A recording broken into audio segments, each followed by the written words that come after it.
Who is God? What is he like? Is he a distant force, watching creation from afar? Or is he intimately near, involved in every detail of our lives? For centuries, believers have sought to understand the nature of God, not simply to satisfy curiosity, but to know him as he is. The more we glimpse his majesty, the more our faith deepens. The Bible does not leave us guessing. It reveals a God beyond human imagination, unlimited in power, boundless in love, perfect in justice. A God who cannot be contained, yet who desires to be known. His attributes are not just descriptions. They are windows into his very being, and so we begin a journey not just of learning, but of discovery.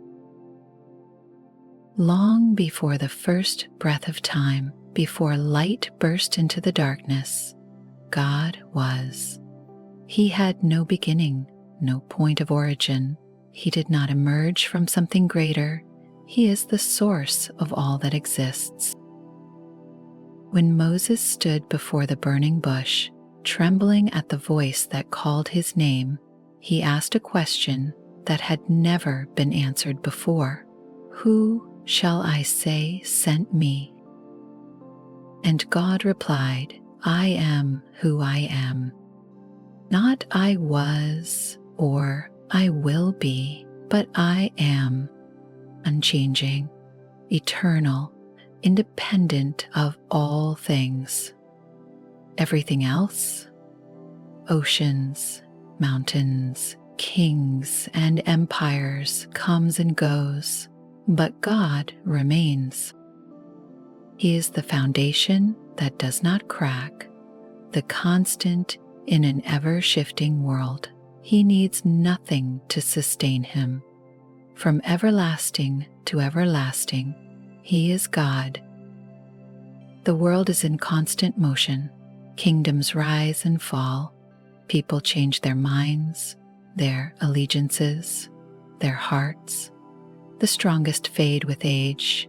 The wisest stumble into doubt. But God does not change. What he has spoken remains true. His nature is not swayed by time, nor is his goodness undone by human failure. The God of Abraham, Isaac, and Jacob is the same God today. In the quiet moments of fear and uncertainty, when everything familiar crumbles, we hold to this truth. He is unshakable.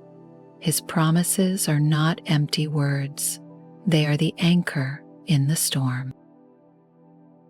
We often think of distance in human terms. Something near, something far. We ask, where is God, as if he can be placed within the boundaries of space. But he is not confined to a single place. He is here, and he is there. He is in the rushing wind that moves across the seas. He is in the whispered prayers of a child. He is in the heart of a king and the broken spirit of a beggar. There is no corner of existence where he is not present. Yet, he is not merely spread thin across creation like mist in the air. He is fully present in all places, at all times, with all power. We cannot flee from him, and why would we want to? The one who fills all things is also the one who calls us by name. God is just.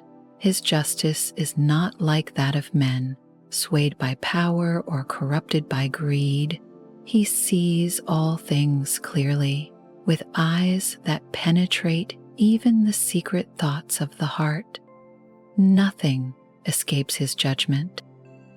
If he were not just, the world would be chaos. Evil would go unanswered. The cries of the oppressed would fade into silence. But because he is just, righteousness will prevail. And yet, this is the great mystery. He is not only just, he is merciful. He does not delight in punishment, nor does he leave us without hope. When justice demanded a price for sin, he himself paid it. When righteousness required a sacrifice, he became it. In the shadow of the cross, justice and mercy meet, and through this, we see not only what God does, but who he is. The attributes of God are not just facts to be memorized, they are truths to be embraced, realities that shape how we live. Because he is eternal, we can trust him. Because he is unchanging, we can rest in his promises. Because he is present, we are never alone. Because he is just, we know that evil will not win. Because he is merciful, we have hope. Because he loves, we are his. To know God is not to reach the end of a study. It is to step into a lifelong pursuit of the one who calls us by name.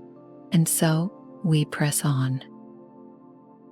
So, which of God's attributes speaks to you the most? Let's continue the conversation. Leave a comment, share your thoughts, and subscribe for more deep dives into theology.